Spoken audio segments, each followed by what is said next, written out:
네, 반갑습니다.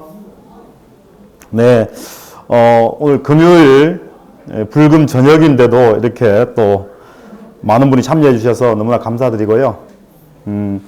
우리 이제 오늘 참여한 어떤 시간이 아깝지 않도록 최선을 다해서 전달 드리도록 하겠습니다. 오늘 주제는 제목에서 보시는 것처럼 한국형 리버럴 아츠 구현을 통한 대한민국 교육 혁신입니다. 네. 자, 우선, 바로 본론으로 들어가기 전에, 네. 지금 우리 현상을 한번 우리가 짚어보도록 하겠습니다. 우리가 외부 환경의 변화인데요. 지금 이제 뷰카 시대라고 합니다. 영어로는 이제 volatility, 변동성이 아주 크다. 그리고 uncertainty, 불확실하다. 그리고 complexity, 복잡하다. 그리고 이제 ambiguity, 아주 모호하다. 이런 특징을 가지는 어떤 그런 우리 시대에 살고 있습니다. 서울대 지구환경학부 교수님께서는 이런 시대, 지구를 말기 암 환자에 표현할 정도로 또 위기라고도 합니다. 예를 들면 우리가 이제 기후변화인데요. 기후변화 관련해서 인도양에서 동서로 수온이 2도가 차이 난 적이 있었습니다. 동쪽이 2도가 높고 동쪽이 2도가 낮고 서쪽이 2도가 높았죠. 근데 그 결과로 2019년에 인도양 동쪽에 있는 호주 오세아니아 대륙이 6개월간 대형 산불이 나서 도저히 인력으로는 감당할 수 없을 정도로 대형 산불이 났습니다. 그래서 우리가 코알라 아시죠? 코알라가 한 8만 마리 정도 서식하고 있었는데 전국토의 한 19%, 거의 5분의 1이 산불이 나면서 지금은 2만 마리만, 그러니까 이 코알라뿐만 아니라 여러 가지 캥거루도 있고 많은 동식물들이 사라졌습니다. 아니, 그것뿐만 아니라 그런 어떤 기후변화가 일으킨 재해 때문에 사람들도 엄청나게 패닉에 빠진 거죠. 빠졌고, 그게 이제 어떤 2도 차이, 수온의 2도, 인도양 수온의 2도 차이에 의한, 작은 차이라고 볼 수 있는데 그게 작은 차이가 아니라 큰 재앙이 되는. 그래서 반대쪽, 서쪽은, 아프가니스탄, 그 다음에 파키스탄 같은 나라들은 전례 없는 2개월 동안 폭우가 내려서, 하루에 350mm까지 오는 그런 폭우가 내려가지고 국토 지형을 바꿔놨습니다. 또 그 옆에 있는 동아프리카 쪽에 에티오피아, 르완다 같은 지대도 사막지대였는데 초원지대가 습해지다 보니까, 비가 많이 습해지다 보니까 메뚜기떼가 창궐 해가지고 정말 전 국토를, 그래서 식량 위기까지 몰고 가는 그러한 것들이 다시 또 중국으로 북상해서 우리가 중국에 어떤 막대한 피해를 입혔고, 그게 일본까지 가고, 일본을 지나서 작년 9월에 강남인가요? 우리 버스가 유럽 강남역 중심으로 침수해서 버스가 다 잠길 정도로, 자, 그러한 어떤 급격한 변화 시대에 우리가 살고 있습니다. 예, 그런 상황이고, 한편으로 우리 과학기술 문명은 또 발전을 합니다. 우리가 무의 법칙이라고 하죠. 1년 6개월 단위로, 가격은 그대로인데 성능은 2배로, 제곱비례로 몇 급수로 발전하다 보니까 우리가 지금 이제 2014년 상징적인 알파고와 이세돌의 대전이 있었는데 그 AI 시대에 이제 본격적으로 접어들게 됩니다. 예. AI라는 건 인공지능이죠. 그죠? 그러니까 이 생명체가 자기 복제가 아닌 방법으로 지능을 가지게 되는 시대. 그 AI는 이제 우리가 GI, 그러니까 범용 인공지능이 있을 수 있고요. 예. AGI, 그리고 초지능 AI.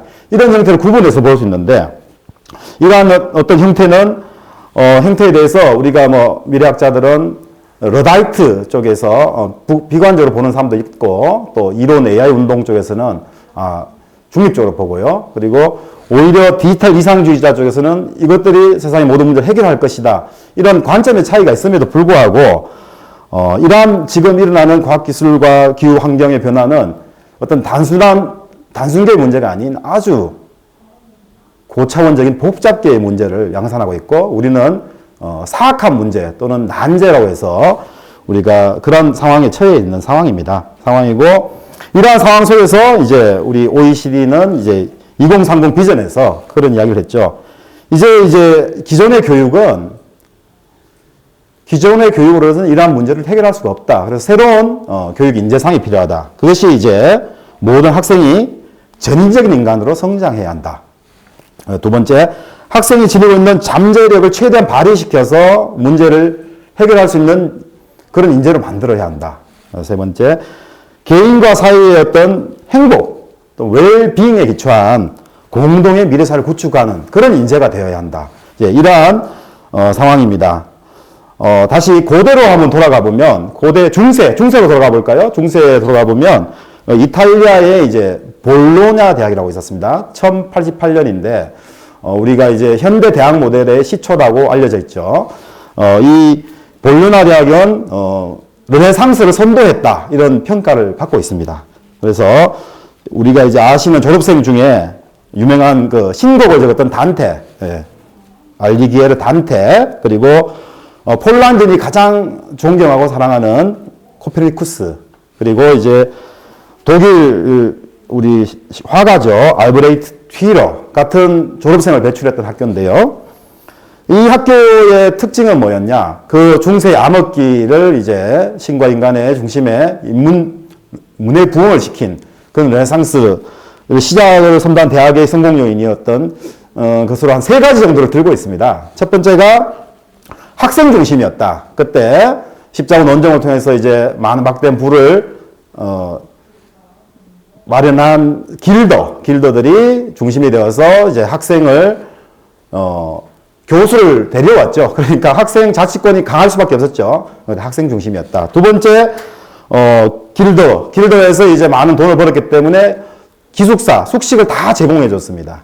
그리고 아까 말씀드린 것처럼 폴란드, 독일뿐만 아니라 유럽 전역에 있는 모든 학생을 불러오는 어떤 개방성, 이 3가지가 어떤 성공 요인이었죠. 예. 이런 상황 속에서 우리가 국내적으로도 보면 기후변화뿐만 아니라 이 정치 경제의 어떤 복잡함이 미국의 연방준비제도 은행의 어떤 이자율에 따라서 우리가 정치 경제가 지금 혼란에 빠지는 그런 시대에 있고요. 또 미래를 조금 보면 우리가 이제 통일이라는 문제가 있고요. 그리고 가장 급한 게 이 아주 양극화되고 어떤 경쟁 중심인 교육에 있다. 이러한 상황 속에서 문제는 뭐냐? 아직도 우리 교육은 올드 타입이라는 겁니다. 아직도 우리 교육은 올드 타입이고, 이 올드 타입의 특징이 있죠. 그죠? 뉴 타입의 시대에 나오는 올드 타입의 특징. 우리가 정답을 찾고 있어요. 정답을 찾고 있고, 과제를 직면하지 않고, 오히려 어떤 수단에만 집착을 합니다. 그리고 미래를 예측할 수 있다고 생각해요. 그래서 다 설계할 수 있다고 생각합니다.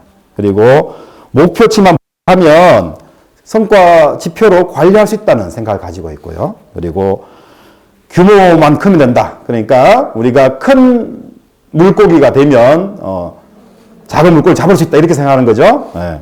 그리고 방법을 제시하면 그 타인을 통제하면 목표를 달성할 수 있다. 그리고 조직의 어떤 규칙, 규범, 그걸 이제 수능하는 거죠.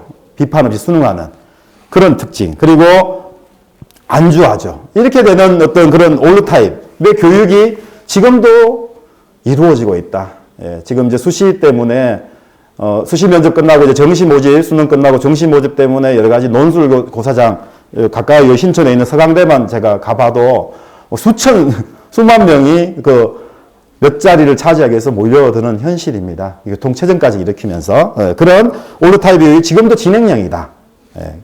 이러한 외부 환경의 변화와 이 교육 방식의 미스매치를 우리가 이제 한번 고민해 볼 필요가 있다. 그래서 앞으로 필요한 인재는 뉴 타입 인재다. 뉴 타입. 이제는 문제가 우리가 알 수가 없어요. 복잡하기 때문에. 그래서 문제를 발견한다. 그리고 제안해야 됩니다. 그리고 수단에 집착하지 않고 과제의 발견, 해결 이런 것들이 중요합니다. 우리가 순차적으로 가는 게 아니에요.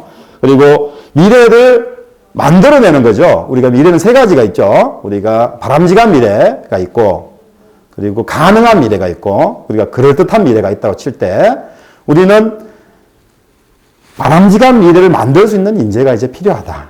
그리고 그의 의미를 제시하고 동기를 부여하고 그리고 자신이 하고 싶은 일에 집중하는 그런 인재가 필요합니다. 그리고 목적과 이유를 제시하여 가지고 타인의 능력을 이끌어낼 수 있는 사람. 그리고 자신의 어떤 도덕과 가치관에 따라서 자신이 진짜 하고 싶은 행동을 하는 사람. 그래서 이름을 주는 사람. 그리고 칸막이가 아닌 칸막이를 넘나들면서 활약하면서 실천할 수 있는 사람이 필요하다. 이게 이제 뉴타입 인재인데요. 이러한 인재상을 이제 고민하면서 우리가 이제 금강대학교가 내린 결론은 세 가지입니다. 세 가지. 예, 교육은 우리가 이제 백년지 대계라고 하지 않습니까? 백년지 대계. 우리가 지금 잘 살려면 이제 절약을 하면 되겠죠. 예. 1년 후에 잘 살려면 농사를 지으면 되고 10년 후에 잘 살려면 나무를 심으면 되고 50년 후에 잘 살면 기술을 가르치면 되고 100년 후에 잘 살려면 우리가 교육을 해야 된다. 뭐 그런 이야기가 있어요. 이 교육은 미래지향적이라는 의미를 담고 있습니다. 지금 미시적으로 보면 지금 당장 정시에 합격하고 추가 모집 합격하는 게 중요할지 몰라도 지금 우리는 절체절명의 위기 속에서 미래인재상을 바르게 정립할 필요가 있다. 그런 고민의 끝에서 이제 미래인재상 세 가지를 도출했습니다. 첫 번째, PPT에서 보시는 것처럼 자기 성찰을 통해서 끊임없이 성장하고 그리고 발전을 주도하는 사람이 되어야 되겠다. 예. 결국은 남이 아닌 나에서부터 혁신이 필요하다는 그런 이야기입니다. 그리고 두 번째, 자기가 보고 싶은 대로 보고 듣고 싶은 대로 듣는 빨간 안경을 끼면 빨간당이 되고 파란 안경을 끼면 파란당이 되는 자기중심적인 사람이 아니라 실상을 있는 그대로 보면서 거기서 객관적으로 문제를 발견해내고 도출해낼 수 있는 안목이 있는 사람이어야 되겠다. 예, 그게 두 번째고요. 세 번째, 결국 이 모든 것들이 우리가 연결되어 있다면 그 연결 지점에서 누군가의 어떤 혜택을 통해서 지금 우리가 존재하고 있다면 우리가 그 이 받은 혜택을 다시 세상을 향해서 돌려주는 사람이 되어야 되겠다. 그 세 가지. 그래서 문제를 해결하고 이로움을 주는 사람으로 저희 금강대학교는 미래인재상을 설정하였습니다. 네네. PPT 보시면서 같이 말씀드리겠습니다. 그래서 금강대학교만의 어떤 전략이 뭐냐? 저희들은 CPR로 정했습니다. 전략은 CPR. Constant Self Examination. 끊임없이 자기 성찰을 하고요. 그리고 자기 주도, 그리고 발전할 수 있는 그런 사람. 그리고 고정을 통해서 인성을 함양할 수 있는 사람. 그리고 민첩하게, 그리고 실천하면서 자기가 받은 어떤 혜택을 세상을 향해 돌려줄 수 있는 그런 리액션을 하는 사람으로 우리가 키워드를 정했고요. 거기에 따라서 금강대 교육 시스템은 첫 번째, 학습자 중심 교육입니다. 강의실에 교수는 없습니다. 교수가 없다는 이야기는 가르치는 일방적으로 배우는 주입식, 암기식 수업이 없다는 뜻입니다. 저희들은 튜터로 이제 바뀌었습니다. 조금 뒤에 또 자세히 말씀을 드리겠습니다. 두 번째, 시험을 치지 않습니다. 시험을 치지 않는 대신 2명의 튜터가 들어가서 있는 그대로 관찰을 통해서 평가를 하고 마지막 15주 차에는 에세이를 쓰면서 자기 스스로 한 학기를 돌아볼 수 있는 그런 형태의 자기 성찰 교육을 하게 됩니다.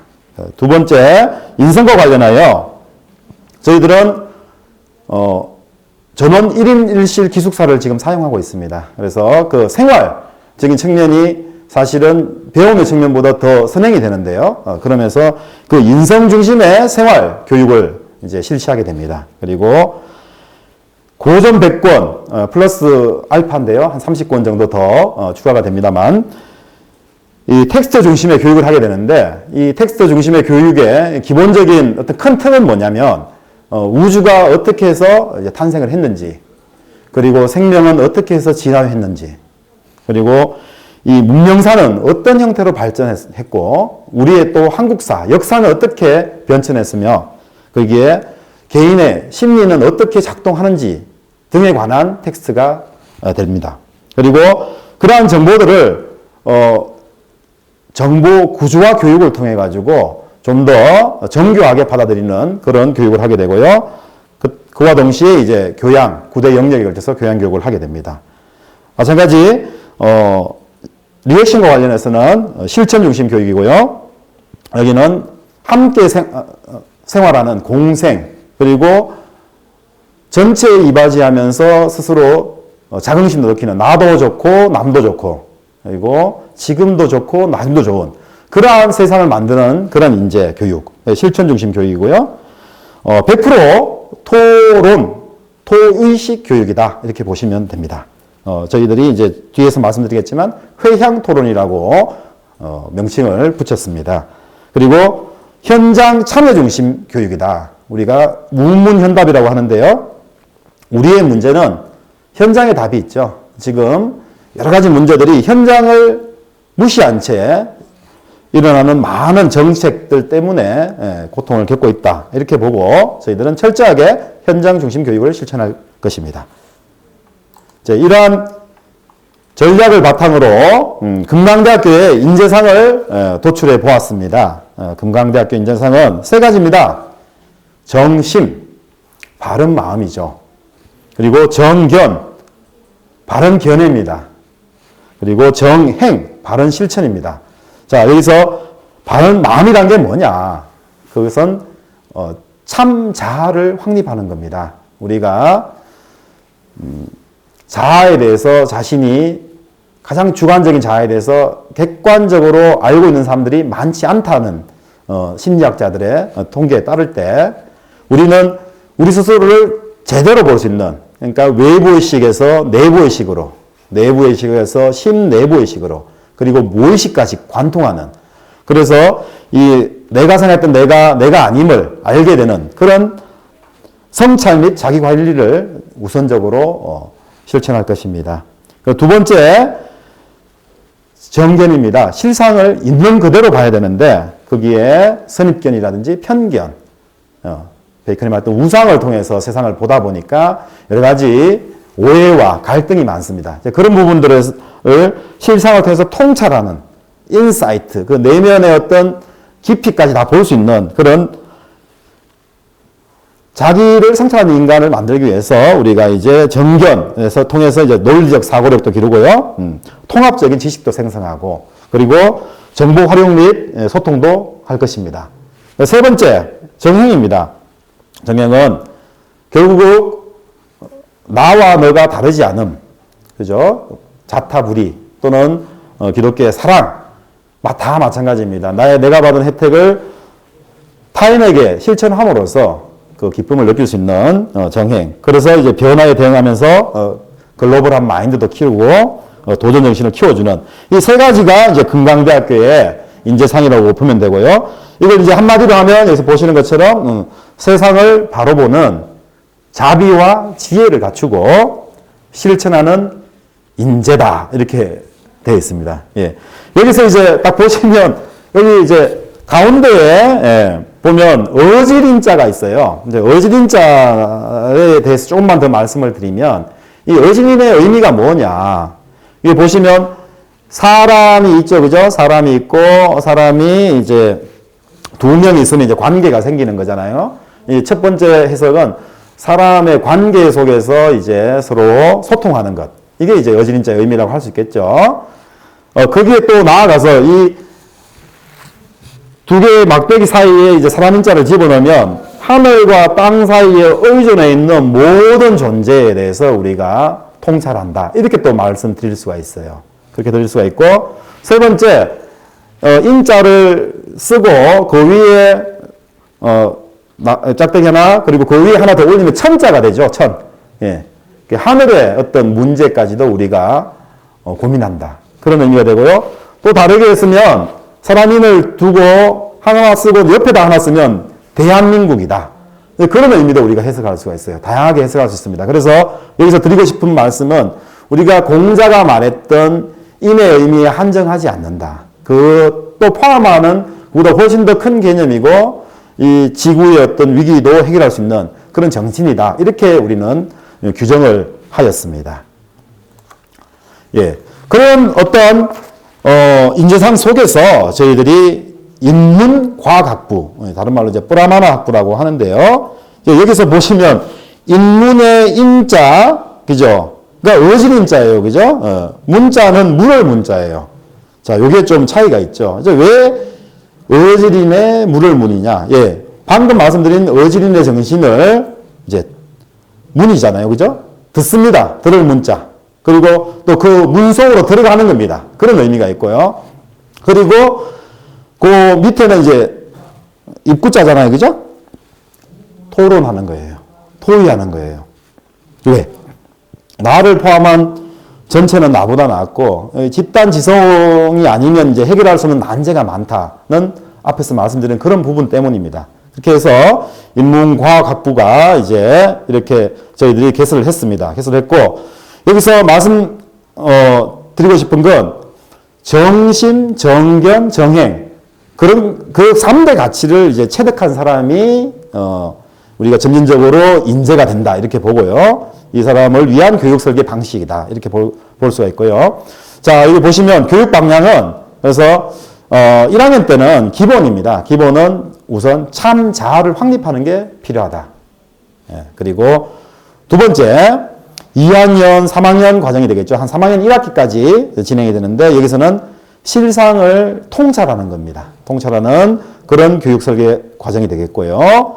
세 번째 이제 3학년, 4학년이 되겠죠. 그죠? 그때는 이제 활용 중심으로 기본 플러스 활용 중심으로 해서 공생과 공헌을 실천하는 그런 인재를 키우기 위한 어떤 그런 방향에서 설계가 되었습니다.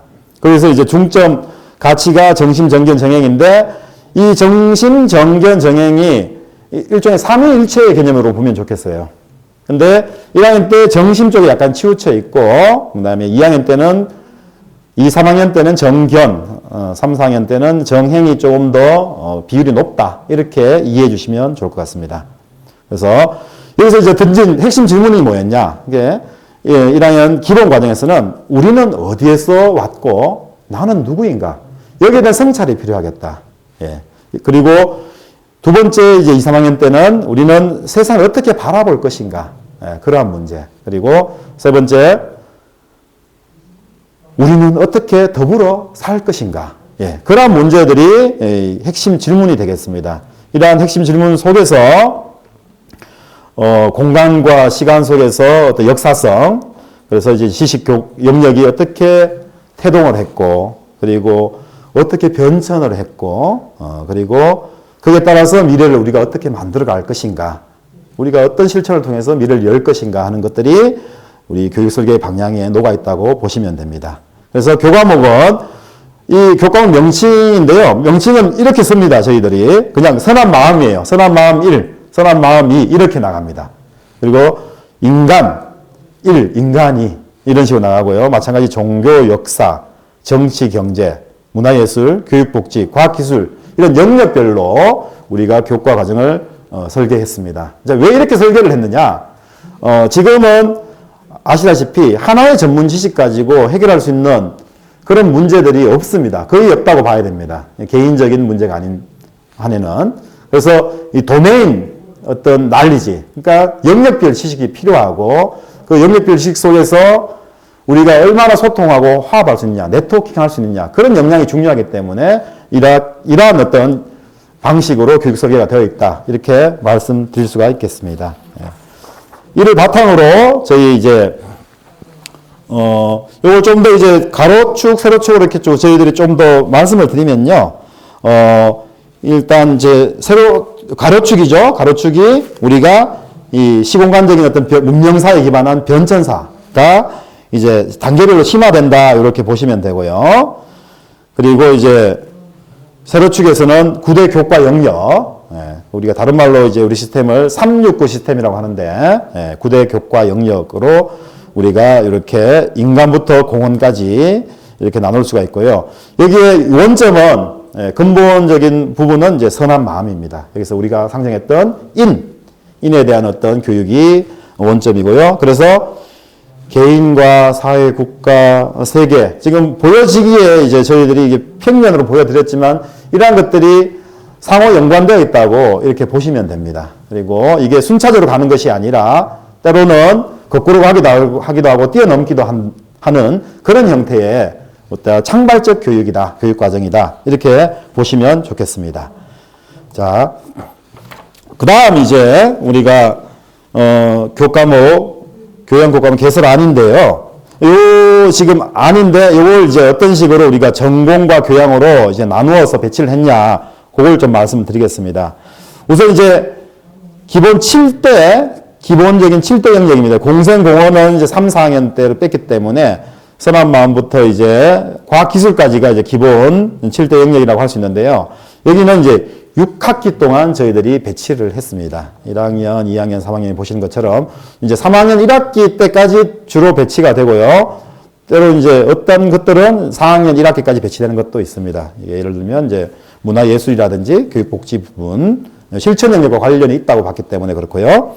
그 다음 이제 4학년 또는 이제 3학년 2학기 때부터 시작이 되겠죠. 거기는 이제 우리 공생공원의 심화 과정이 3학기로 이제 운영을 한다. 이렇게 저희들이 말씀을 드릴 수가 있습니다. 그리고 마찬가지, 저희들이 이 방안을 이제 한국 최초로 저희들이 이제 실행을 하다 보니까, 여러 가지 지금 시뮬레이션도 하고 있고, 그리고 이제 여러 가지 의견도 지금 수렴하고 있습니다만, 지금 95% 정도 진행이 되었고요. 그래서 또 중요한 부분이 이제 저희들이 예비학교라고 봤습니다. 예비학교에서 저희의 방향에 대한 어떤 자세한 구체적인 설명들이 있어야 되기 때문에 예비학교에서부터 우리 학과는 이제 시작한다 이렇게 보시면 되고요. 거기에 이제 영어 인증이라든지 정보 활용 또는 음악, 체육, 그리고 한문, 봉사, 이런 형태가 같이 교양으로 진행이 되면서 총 이제 48과목, 전공이 48과목, 우리 109학점, 그리고 교양이 21과목 21학점으로 저희들이 우선 배치를 하였습니다. 네.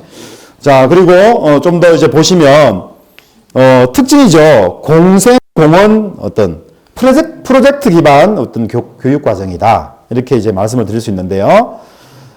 개인 프로젝트는 이제 공생 교과목에서 우리가 그룹 프로젝트는 공원 교과목에서 배치를 하면서 우리가 실천에 바탕을 둡니다. 우리가 머리에 있는 지식을 가슴으로 내리고 가슴에 있는 어떤 따뜻함을 발로 내려서 우리가 실천할 수 있는 그런 인재로 키우기 위한 어떤 방법이라고 보시면 되겠습니다. 그래서 과목명이 이제 공생이죠. 키워드는 이해. 자, 사전적으로 그렇죠. 서로에게 도움을 주며 같은 곳에서 더불어 산다. 그런 뜻인데, 이제 여기에서 이제 핵심 목표 및 활동은 다양한 우리가 이제 삶의 방식을 이해하고 상호 의존적인 어떤 존재의 의미를 성찰하게 되는 그게 이제 공생이다 이렇게 보시면 되고요. 공헌은 이제 실천의 의미를 두고 인류와 사회 발전을 위해 힘써 이바지하는 거잖아요. 공헌이 기반해서 이제 불균형을 우리가 인식하는 거죠. 제가 모두에 말씀드렸던 것처럼 기후 변화로 인해서 정말 이 지구가 말기 암 환자의 비견될 정도로 위기에 처해 있음에도 불구하고 더 위기는 뭐죠? 그 위기가 위기인지를 모르는 게 사실은 더 큰 위기라는 거죠. 그러한 고민들이 이 공헌에 녹아있다고 보시면 됩니다. 불균형을 인식하고 적극적으로 문제를 해결하는, 지속적으로 시도하는 그런 활동이 되겠습니다.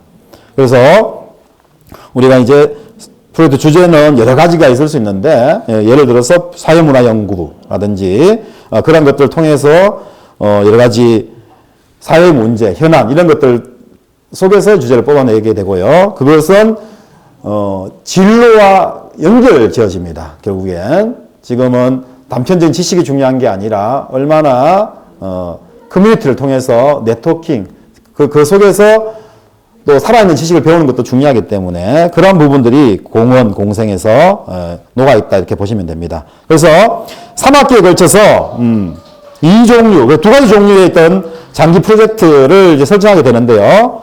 첫 번째, 우리가 관심 분야에 대해서 현안을 찾고 질문을 던집니다. 우리가 총 이제 130여 권의 책을 읽으면서 읽는 동안 계속해서 고민을 하게 되겠죠. 그러한 문제들 속에서 주제가 나올 수도 있고요. 아니면 주변에 이제 바라보면서 어떻게 어려운 문제, 시사적인 문제들 통해서 또 우리가 알 수도 있고, 지인을 통해서 알 수도 있고, 어쨌든 그런 유무형의 관련 자료를 통해 가지고 이제 1차적으로 1차 프로젝트 주제를 정하게 됩니다. 정하게 되고, 그리고 조사 계획을 설정하게 되면 현장 탐방 및 조사가 이어지겠죠. 자, 예를 들어서 우리 윤 기자님처럼 이제 정치에 관심이 있으신 분은 3학 1학기 때 이 제안서를 내고 튜터의 어떤 동의를 얻으면, 상의가 끝나서 동의를 얻으면 국회에 가시는 거예요. 국회에 가서 국회 운영의 문제가 뭔지, 그동안 우리가 읽었던 100여 권의 책을 바탕으로 고민한 그 결과를 가지고 우리가 탐방을 하는 거예요. 자, 우리 또 농어촌의 문제들 있잖아요. 그죠? 기후변화나 농어촌의 문제, 스마트 농업 같은 지속 가능한 발전과 관련한 그런 것도 있을 수 있고, 아니면 국제적인 문제에 관심이 있다. 유엔을 통해서 뭐 루안다 아까 갈 수도 있고요. 그죠? 미국에 갈 수도 있고, 일본에 갈 수도 있습니다. 그것은 상의가 되고 동의가 되면 얼마든지 가능한 상황이고요. 거기에 대한 모든 지원을 우리가 해주겠다는 이야기입니다. 그리고 이제 그 조사가 끝나면 분석하고 연구 질문을 통해서 질문을 구체화하고, 그래서 이제 2차적으로 프로젝트 계획이 설정이 되겠죠. 네, 그러면 그 계획에 따라서 이제 실천을 하고, 이 실천 과정에서 또 했던 것들을 이제 되먹임하는 거죠. 피드백하고 다시 또 실행하고, 그러면서 이제 우리가 졸업 전에 그 성과 분석을 통한 어떤 연구 결과를 우리가 공개를 하게 됩니다. 발표를 가질 건데요. 이건 이제 새로운 형태의 졸업식 축제라고 우리는 명명을 하고 있습니다. 기존의 졸업식이 가서 사진 찍는 그런 형식적인 졸업식이 아니라 정말 자기 작품을 정말 정성 들여서 만든 주제에 대해서 연구 결과를 공개를 하고 전 교직원, 학생이 다 모여서 축하를 해줄 거예요. 축하를 해주고 거기서 질의응답도 할 거고요. 그래서 논문을 제출하면 그 논문은 저희들 도서관의 그 로비에 다 전시를 할 거예요. 내년부터는. 이제 그런 형태로 우리가 진행을 하겠다. 이렇게 말씀을 드릴 수가 있겠습니다. 그리고 더 나아가서 그 발표에서 나온 우수한 어떤 연구 결과는 학회에도 보고하고 또 발표 또 이게 어떤 공적인 정책에도 이제 우리가 활용할 수 있도록 그런 후속 장치까지 마련하고 있습니다. 예. 그리고요, 다음 이제 우리가 그래서 이제 많이들 궁금해 하시는데 그 고전 도서를 어떻게 배분할 거냐. 예. 저희들은 4년간 총 이제 130권을 의무적으로 읽을 생각입니다. 예. 의무적으로 읽을 생각인데, 여기는 학생만 읽는 것이 아니고요. 저도 마찬가지 튜터가 저희들은 이제 3튜터 시스템이다. 지금 이전에 이제 교수 프로페서는 이제 없습니다. 저희들은. 내년부터는 프로 튜터라고 합니다. 튜터는 학생과 동등한 의미에서 같이 배우는, everybody is a teacher. 모두가 선생님이고 everybody is a learner. 모두가 학습자인 그런 형태의 프로 튜터가 될 것이고요. 두 번째, 행정직원, 관료자 속에서 딱딱한 행정직원이 아닙니다. 저희들은 애덤 튜터라고 해서 마찬가지 행정직원도 한 학생을 위해서 그 학생의 문제를 고민하기 위해서, 해결하기 위해서 움직이는. 그리고 세 번째, 에듀 튜터, 그 비교과 영역을 담당하는 분은 에듀 튜터로 해서 생활 영역까지 같이 고민하고 상담하는 그런 형태로 진행이 될 거고요. 거기에 이제 학습자 중심의 교육인데, 수업인데, 그 수업을 위한 교재다 이렇게 보시면 돼요. 보시면 되고, 지금 저희들이 교재는 리스트를 지금 150권을 뽑아놨습니다. 150권 뽑아놨고, 거기서 지금 3차 지금 선정을 하기 직전에 있는데, 그 리스트는 조만간에 이제 다 이제 외부에 공개를 할 생각인데, 지금 마지막으로 이제 세부 조정을 좀 하고 있어서 담지는 않았지만, 크게 말씀을 드리면, 한국형이다. 이렇게 좀 말씀을 드릴 수 있어요. 이제, 아까 그 9대 영역에서 모든 영역을 담때, 왜 그러냐. 이제 우리가 얼마 전 오징어 게임이라는 그런 가장 한국적인 컨텐츠를, 넷플릭스라는 어떤 수단을 통해가지고 전 세계적으로 이제 감동을 줬잖아요. 그런 것처럼 이제는 가장 한국적인 게 가장 세계적일 수 있다. 그래서 그동안 우리가 좀 등한시했던 한국의 문제, 그리고 한국의 철학, 한국의 사상, 한국의 역사, 이런 것들이 좀 많이 들어온다. 이렇게 보시면 되고요. 그게 그렇다고 해서 한국만 들어온 건 아니다. 그래서 동양 고전도 들어오고요. 마찬가지 또 서양 고전도 다 들어옵니다. 근데 비중이, 한국의 비중이 높다. 이렇게 좀 말씀을 드릴 수가 있겠습니다. 그래서, 한 학기에 우리가 이제 3학 1학기까지 한 5개 학기가 되잖아요. 1학기까지 학기별로 20권씩 총 100권을 우리가 읽어낼 겁니다. 읽어내고, 이후 이제 3개 학기 동안 10권씩 해서 우리가 총 130권을 읽을 예정입니다. 자, 이제 이렇게 어떻게 한 학기에 20권을 읽어요? 저는 이런 분들이 있어요. 지금 아니 살면서 이제 100권도 안 읽은 사람인데 어떻게 한 학기? 예, 그래서 저희들이 오리엔테이션 그리고 그 전에 지금 저희들이 해봤습니다. 독서법, 속독법까지, 토론법까지 다 저희들이 교육을 같이 공부를 합니다. 예, 미리 그런 공부를 하기 때문에 그 부분은 걱정은 안 하셔도 되고요. 예. 그래서 매 학기 이제 전 교과 공통 교조를 해서 다양한 분야의 지금 튜터들이 구성이 되었습니다. 저는 이제 저처럼 사회과학 중에 이제 행정학, 정책학적인 어떤 시각을 가진 사람이지만 경영학도 있고요, 철학 베이스도 있고, 독서 토론 하시는 분도 있고, 불교 철학 하시는 분도 있고, 다양한 어떤 튜터들로 해서 한 교재의 열린 텍스트잖아요. 그죠? 그 교재에 대해서 다양한 방식을 우리가 같이 토론하고 토의하게 된다. 이렇게 보시면 되고요. 그리고 이제 과목 특성에 따라 이제 활용 빈도도 조금 달라지는데 그 방식은 조금 이따 더 설명을 드리도록 하겠습니다. 그리고 여기서 이제 좀 특징적인 게 학생 중심이라고 할 때 학생도 교재를 선정할 수 있게끔 해주자. 우리가 for the people이 중요하지만 for the people뿐만 더 중요한 게 사실 by the people이잖아요. 그죠? 예. 학생이 by the student, 학생들이 주도적으로 교재를 선정할 수 있게끔 그런 장치도 마련하였습니다. 그래서 재학생이 이제 고전 또는 신간인데요. 제가 한 가지 말씀을 안 드렸는데 여기서 고전이라 할 때 고자는 옛 고자가 아닙니다. 우리는 높을 고자를 쓰고 있습니다.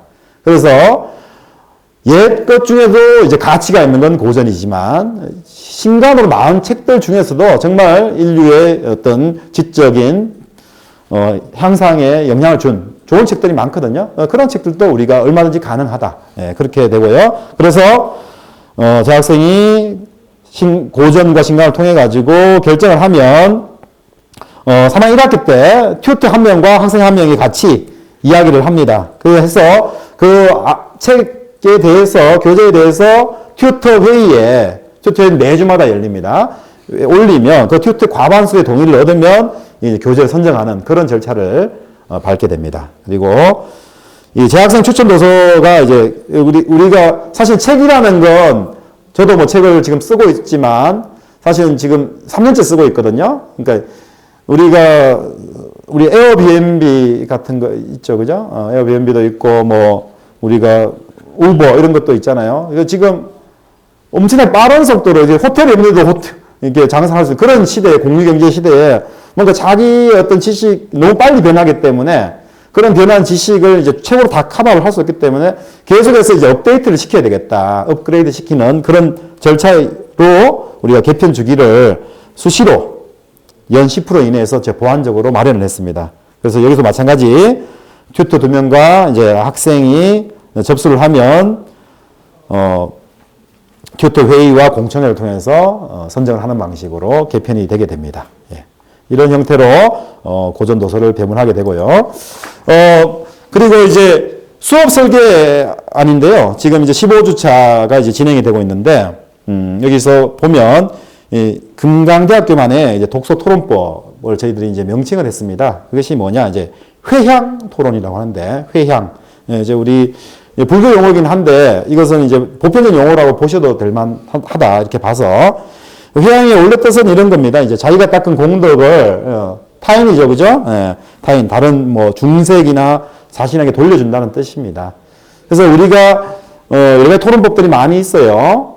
토론법이 하브루타도 있고, 그리고 뭐 소크라테스 문답법도 있고, 그죠? 디베이팅도 있고, 에자일도 있고, 여러 가지가 있는데, 지금 이런 서구식 토론 방식 중에 특히 뭐 디베이팅 같은 데 문제점이 뭐냐면, 이게 이기기 위한, 또 거기에 또 매몰되는 그런 형태의 어떤 문제점이 있다. 이제 우리는 그러한 어떤 문제점을, 발견하고, 그걸 좀 지향하는, 그러한 경쟁 중심의 토론을 지향하기 위해서 지양이죠. 지양하기 위해서 이제 회양 토론이라고 이름을 붙였고요.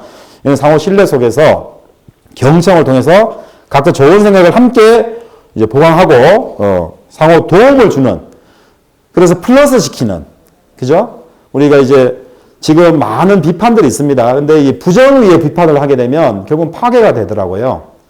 우리가 긍정적인 마음을 가지고 비판을 하게 되면 건설이 되거든요. 그래서 우리는 좀 건설적인 의미의 토론 방식이다. 그리고 가장 한국적인 토론이다 해서 이제 회양 토론이라는 어떤 명칭을 붙였고요. 이 회양 토론을 구현하기 위한 수업 단계는 어떻게 되냐면 우선 이제 정보 구조화를 시킵니다. 우리가 뭐 여러 가지 도구들이 있는데 싱크와이즈 같은 그런 도구들을 활용해 가지고 책의 저자가 어떻고 서평이 어떻고 배경이 시대적 배경이 어떻고 그 책에 대해서 예를 들면 성악 10도다. 그러면 성악 10도가 이황의 어떤 일대기 그리고 서평 그 이황에 관련되는 블로그까지 다 미리 먼저 검색을 하는, 그래서 실제로 매핑을 통해 가지고 구조화 시켜 가지고 자기만의 어떤 구조화를 만드는 그런 것들을 이제 1주차에서 5주차까지 튜터와 학생이 같이 하게 됩니다. 20권에 대해서 한 학기, 20권에서 매 학기 하게 되고요. 그런 어떤 구조화를 통해서 대략적인 그리고 전체적인 어떤 책에 대한 이해가 됐을 때 그때 이제 우리가 심화 독서를 들어간다. 그래서 텍스트 기반을 읽고, 근데 이때는 두 번째 단계는 6주차에서 9주차까지 이제 할 예정인데 이건 조금 바뀔 수도 있습니다. 기반하는 질문이 텍스트 중심이어야 됩니다. 이때는 이 책에 이런 내용들이 있는데 이러한 것들이 잘 이해가 안 된다 하는 형태로 질문을 하게 되고요. 그런 것들을 같이 서로 나누게 됩니다. 그래서 고전에 대한 어떤 이해를 향상시키고 이 토론을 하기 위한 준비 과정이다 이렇게 보시면 됩니다. 또 이제 그 사이에 읽어내면서 생겼던 여러 가지 의문점이라든지 그리고 이제 궁금증 이런 것들을 이제 주제화해서 10주차에 이제 에세이 주제를 설정하게 됩니다. 에세이 주제를 미리 설정하게 되고, 자, 그리고 이 책들에 대해서 이제 읽어 나갈 때 이제 저희들이 이제 토론하기 전에 이제 오프닝 퀘스천, 아까 9대 영역과 관련해서 핵심 질문에 되는 그 오프닝 퀘스천을 이제 튜터들이 던지게 됩니다. 그에 따라서 이제 토론이 진행이 되고요. 그렇다고 해서 이제 원칙만 정할 뿐이지 저희들이 그 안에 내용을 강제하지는 않습니다. 예, 강제하지는 않고 그냥 진짜로 학생들이 책을 읽고 난 이전 이후에 그 변화된 내용들을 중심으로 각자의 어떤 고민거리를 토의 토론하게 되는 그런 과정을 이제 거치게 됩니다. 그래서 10주차에서 15주차까지 그렇게 해서 교과목별로 하게 되고요. 마지막 주차에 이제 에세이를 쓰면서 자기를 이제 돌아보는 거죠. 그렇게 되면 또 그 에세이에 대해서 이제 평가가 이루어지는데 평가는 계속 이루어졌다고 보시면 됩니다. 두 명의 튜터가 들어가서 구조화 때부터 해가지고 토의 토론까지 다 모든 요소로 평가가 이루어진다. 이렇게 보시면 되고요.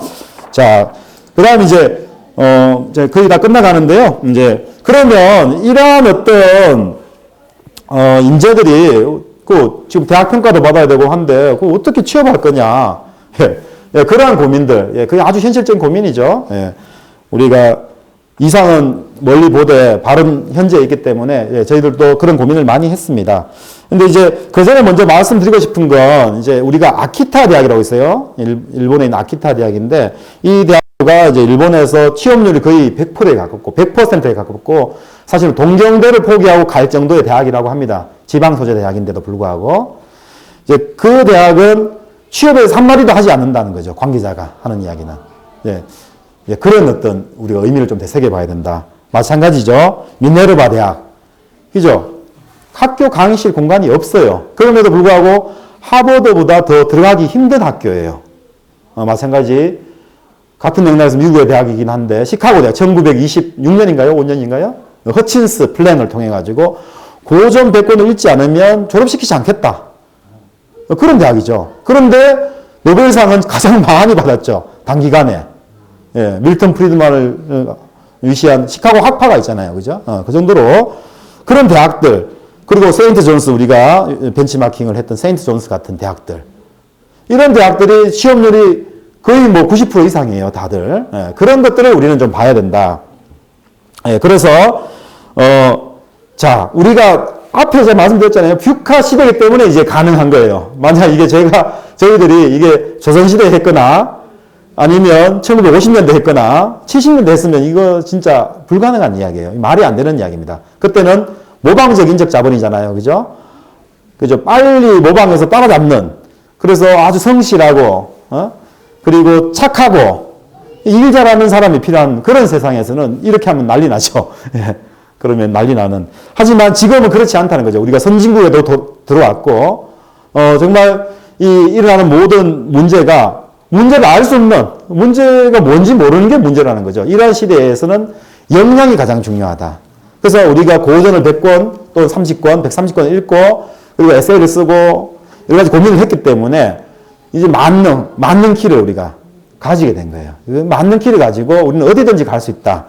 예. 근데 이제, 그걸 좀 더 구체적으로 보면, 이제 특히 이제 공공기관, 기업과 이제 뭐 글로벌 기업 이렇게 나눠서 보면, 공공기관도 마찬가지예요, 사실은. 우리가 여러 가지 재정적인 한계, 뭐, 시간적인 한계 때문에 사실은 제대로 못 바꿀 뿐이지, 요구하는 인재상은 능력 중심이죠. 지금. 역량 기반이죠. 그리고 사실 가치를 어떻게 실현하는 사람을 뽑느냐는 거 아니에요. 그죠? 그리고 글로벌 기업도 마찬가지입니다. 융합형 인재, 미래 예측력, 뭐, 다양성 포용력, 이런 것들이 인재상입니다. 자, 그럼에도 불구하고 이제 현실은 좀 갭이 있다는 거죠.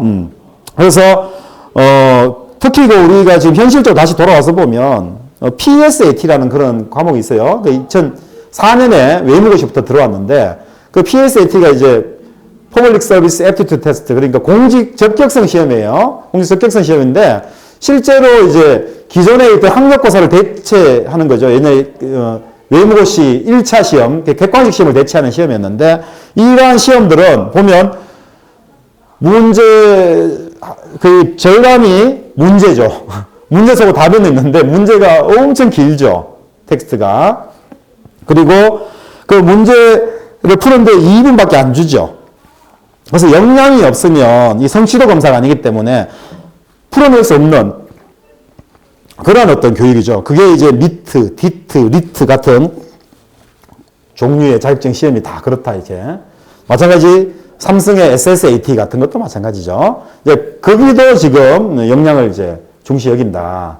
제도에서 보면. 근데 그런 역량이 우리가 책을 읽으면서도 길러줄 수 있는 부분이 있겠죠. 그리고 이제 또 NCS 마찬가지고, 인적성검사도 마찬가지다. 이렇게 볼 수가 있고요. 마찬가지 이제 글로벌 기업 중에 이제 구글 같은 경우는 창의적 인재잖아요. 그죠? 글로벌 기업, 구글의 면접 질문이 뭡니까? 예. 이렇게 물어보죠. 맨홀 뚜껑은 왜 두 개냐? 이게 질문이에요. 거기에 대해서 얼마나 많은 대답을 하느냐? 예. 두 개면 어떻죠? 원은 어떻게 됐냐? 질량은 제일 적게 하면서 부피를 가장 크게 할 수 있는. 그래서 되게 효율적이다. 또 굴리고 다니기 좋다. 여름과 겨울에는 비열 차이가 있어서 깨지지 않는다. 그리고 둥글기 때문에 사각형이 됐을 때 밑으로 빠지는 것도 방지할 수 있다. 여러 가지 창의적인 답을 이제 요구를 하는 거죠. 이제 그런 형태를 우리가 페르미 추정이라고 하는데 그런 형태로 바뀌고 있다. 마찬가지 아마존은 경력을 중요시 하는 거죠. 자, 그렇게 되면 우리가 구대 영역에 대해서 공생공헌했던 것들이 다 적용이 되지 않겠습니까? 예. 예. 저는 오히려 지금보다 훨씬 더 금강대학교가 취업률이 올라갈 거다고 이제 단연코 말씀드릴 수가 있고요. 자, 그래서 이러한 것들을 우리가 이제 취업 영역에서도 우리가 이 방식들이 통할 것이다. 이제 그런 말씀을 드리는 겁니다. 예. 그리고 취업 영역인데요. 지금 현재 이제 우리 비전은 그렇습니다. 다양한 분야에서 미래 시대를 선도하는 인재를 양성하겠다. 정말 아까 제가 모두에 말씀드렸지만 저는 지금 이제 고기를 이제 그만 먹어야 되겠다 할 정도로 정말 심각하게 고민하고 있습니다. 이제 왜냐하면 그 소라든지 말 또는 초식 동물이 있잖아요. 그 대생질하는 그 동물들이 방귀를 뀌는 게 저는 아무것도 아니라고 생각했는데 지금 전체 이산화탄소 배출량의 5분의 1을 차지한답니다. 20%. 근데 한 20억 마리가 된대요, 지금. 그러니까 자동차 한 대가 1년 동안 내뿜는 그 매연보다 소 한 마리가 방귀 뀌는 게 더 많다는 거예요. 예, 그런 거 깜짝 놀랐습니다. 그래서, 진짜 우리가 채식주의자, 그러니까 SUV를 타더라도 채식주의자가 낫다는 거죠. 예? 자전거 타는 육식주의자보다는. 예, 그러한 형태입니다. 그래서, 예, 그러한 어떤 상황 속에서 우리가 이제 미래 시대를 어떤 식으로 선도할 것인가, 그런 인재에 대한 어떤 비전입니다. 비전이고, 이제 그렇다면, 자, 우리가 공공기관, IT기업, 글로벌 기관들 다양하게 진출하시는데, 우리가 또 아까 말씀드렸던 제가, 예전에는 현대자동차 또는, 그죠, 뭐, 벤츠, 자, 공학적 기술이 뛰어난 사람들을 뽑았어요. 그죠? 그런 사람들이 제조만 해놓으면 다 팔리던 시대였기 때문에. 근데 지금은 어떻습니까? 지금은 모빌리티 시대잖아요. 모빌리티. 거기에는 금융보험뿐만 아니라 영업을 잘하는 사람, 또 판매를 잘하는 사람, 기술자뿐만 아니라 여러 가지 형태의 어떤 도메인 날리지, 그러니까 영역별 지식이 있는 사람이 필요하다는 거 아니에요. 그러한 사람들이 길러진다는 거죠. 그러한 어떤 고기 잡는 방법을 하는 황금 열쇠를 가지게 된다는 겁니다. 그렇게 되면 사실은 이런 구분도 큰 의미는 없다 이렇게 보여지지만, 그래도 이제 저희들이 이제 체계적으로 이제 전략을 잡은 건 뭐냐면, 학생 관리를 이제 그래도 이제 아까도 말씀드렸다시피 이 현재가 다시 또 미래가 되기 때문에 현재를 무시할 수 없어서 저희들이 이제 사실은 요번에 198명 졸업생 중에 거의 46%가 공직 또는 그 공직 유관기관에 이제 합격을 했습니다. 그런 상황 속에서 이제 우리가 학습 매니저를 통해서 이제 시간 관리를 좀 해줘야겠다. 그래서 학습, 시간, 생활 관리까지 통제가 아닌 매니저링 시스템, 도움을 주는 같이 그런 시스템으로 이제 구현을 할 거고요. 또 그리고 이제 아까 말씀드렸던 스트릿 튜터제를 통해 가지고 밀착적으로, 그러니까 우리 학교를 이렇게 생각하시면 돼요. 한 학생을 위해서 학교 전체가 다 움직인다 이렇게 보시면 돼요. 그 한 학생의 요즘 고민이 뭐고 어디에 가고 싶어 하고 지금 몸 상태는 어떻고 부모님은 어떤 상황이고 이런 것까지 다 같이 고민하는 그런 형태의 밀착 관리를 하게 된다.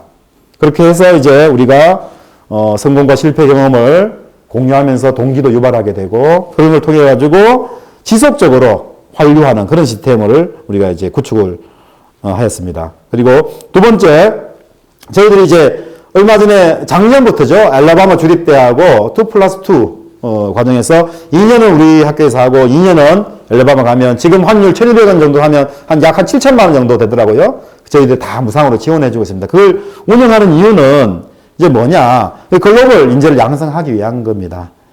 알라바마 대학이 수준이 미국 한 600개 대학 중에 156위 정도 되니까 우리로 치면 제가 봤을 때 이제 경북대나 부산대 같은 국립대 정도 어떤 수준인데, 거기에 이제 경영학과로 지금 이제 MOU를 맺어서 갔고요. 올해 이제 4명이 갔는데 4명 다 A+, 거기서 A 등급인데 우리로 치면 A+예요. 받아가지고 거기에 이제 대외 국제협력처장이 3월 달에 학교에 방문하기로 했습니다.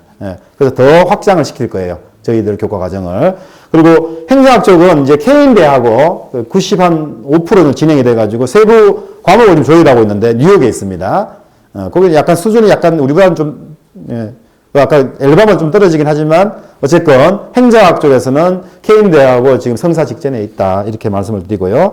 그리고 저희들이 이제 단기 어학 연수라든지 해외 봉사, 그리고 해외 백위권 대학원을 진행하면 다 전액 무료로 저희들이 다 지원을 해주고 있습니다. 이제 그것은 정말 이 지구적인 글로벌한 문제를 해결할 수 있는 인재를 키우겠다는 의지라고 보시면 되겠습니다. 그리고 세 번째 이제 창의적 사고 구현을 위한 교육 과정인데요. 아까 말씀드렸던 고전 100권, 100권의 그 고전에는 열린 텍스트잖아요, 그죠? 자기 수준만큼 보이는 거 아니에요. 그 수준만큼 읽고 그 읽은 것들 내용을 통해서 모르면 묻고 틀리면 고치고 잘못하면 뉘우치자. 그런 과정을 통해 가지고 우리가 더 성찰하자. 그런 의미예요. 그래서 테스트 중심의 토론 교육을 하게 되고요. 그리고 이제 3대 가치, 정심, 정견, 정행을 통해서 우리가 정말 나도 행복하고 너도 행복한 세상을 한번 만들어 보자. 그런 취지가 있고요. 그리고 이제 실질적인 교육 과정을 운영한다. 정말 형식적인 게 아니라 정말 실질적으로 도움이 되는 니즈에 맞는 그런 문제를 발견하고 뭘 해결하는 그런 쪽의 교육을 하게 되고요. 그래서 이제 아까 말씀드렸던 3개 학기 장기 프로젝트를 운영하겠다. 그런 말씀을 드리고, 이렇게 되면 이게 다양한, 여기서 이제 저희들이 사실은 110명 모집한 소수대학이잖아요. 저희들이 다 하려고 하는 게 아니에요. 다 하려고 하는 게 아니고, 우리가 그런 이제 성공 모델만 저희들이 만들겠다는 거예요. 근데 그 다음 어떤 변화 혁신은 그 다음 문제다. 예, 그거 또 나오겠죠. 그죠? 미네르바를 모방해서 한국형 미네르바 대학인 태제대학이 나왔듯이 그걸 따라하는 거, 그런 것들은 저희들은 소관이 아니고, 저희들은 어쨌건 그렇게 이러한 교육을 통해 가지고 교육을 할 것이고, 이렇게 되면 이제 공공기관뿐만 아니라 국제협력기구까지 정말 바른 인성을 가진 사람들이 포진하게 될 거다. 이런 희망을 가지고 있습니다. 네, 이제 마지막인데요. 예, 약속한 시간이 거의 다 됐네요. 시간 잘 지킨 것 같은데. 모두 말씀드렸던 88년에 이탈리아 볼로나 대학이, 그죠? 르네상스를 주도했어요. 2023년 금강대학교의 포부는 한국의 정신을 바탕으로 제2의 르네상스를 구현하겠다. 그래서 향후 5년 내에 정말 글로벌 인성을 가진 어진 인재를 길러서 사회에 기여하겠다 하는 포부를 가지고 있습니다. 예. 감사합니다. 해야 된다의 어떤 사명의 문제다. 이렇게 저는 받아들이고 있습니다. 반드시 해야 된다. 이제 왜 그러냐. 우리 혹자들은 그런 이야기 합니다. 이 19세기 교실에서 20세기 교수가 21세기 학생을 가르친다고 합니다. 아까 조금 전에 이제 우리 질문도 주셨는데요. 예, 그렇습니다. 미네르바 대학 만들었던 벤 넬슨이 20년 전에 그거 한다고 할 때 다 미쳤다고 했어요. 실제로. 그런데도 불구하고 지금은 오히려 혁신 모델로서 이제 우리가 각광을 받고 있는 것처럼 금강대학교가 그렇게 갈 거라는 어떤 확신을 가지고 있고요. 자, 우리가 이제 그 혁신이 어떤 식으로 일어나느냐, 그걸 한번 제가 좀 말씀을 드리고 싶어요. 우리가 일본에서 이제 흙 묻은 고구마 실험을 한 적이 있습니다. 무인도에서. 흙 묻은 고구마를 이제 던져줬더니 우연히 암컷 원숭이가 바닷물에 빠뜨린 거예요. 그래서 식혀진 거예요. 우연히 식혀진 거예요. 근데 그걸 먹어보니까 맛있어요. 이제 그걸 따라하기 시작하는데 어떻게 따라하느냐. 여기서 잘 봐야 될 게 어린 원숭이가 따라하고요. 또 암컷 원숭이, 상당히 약자인 암컷 원숭이가 따라하기 시작한 거예요. 자, 근데 더 재밌는 게 뭐냐면 100마리가 딱 되니까 100마리 딱 되고 나서 갓 태어난 원숭이를 격리시켜 놓고 여기에 물을 줬더니 갓 태어난 원숭이가 씻겨 먹는 거예요. 씻혀서. 수직적 전이가 일어나더라는 거예요. 놀라운 사실이에요. 그래서 우리가 시대의 어떤 동시 발견이 맞는 것도 아마 그런 이유가 될 것 같긴 한데요. 양자역학에서 이야기한 것처럼. 어쨌건.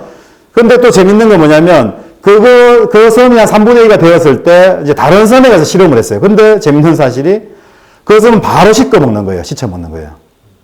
수평적 전이가 일어난다는 겁니다. 이 좋은 어떤 혁신에 대해서는. 근데 더 재밌는 건 뭐냐면 거기에 족장 원숭이는 10년이 지나서야 씻겨 먹더라는 거예요. 그 이야기는 뭐냐? 기독교를 바꾸기는 너무나 힘들다. 이제 그런 것들을 우리가 이제 비동시적인 것들이 동시에 공존하고 있기 때문에 여러 가지 두려움을 많이 표현을 하는 거라 생각합니다. 하지만 용기를 내야 됩니다. 그럴 때서 용기를 내면 반드시 이루어진다. 이제 이렇게 보고요. 또 아까 말씀드렸던 것 중에 우리가 한국식 토론법, 회양 토론법, 이게 이제 가능할 것이냐. 예, 그 오징어 게임 이런 것들이 다 보여주죠. 그죠? 저희들이, 해방 이후에 70년, 80년 동안 이렇게까지 K-팝, 그죠? K-컬처로 전 세계를 강타한 적이 있었나요? 누가 예상이라도 했었나요? 네.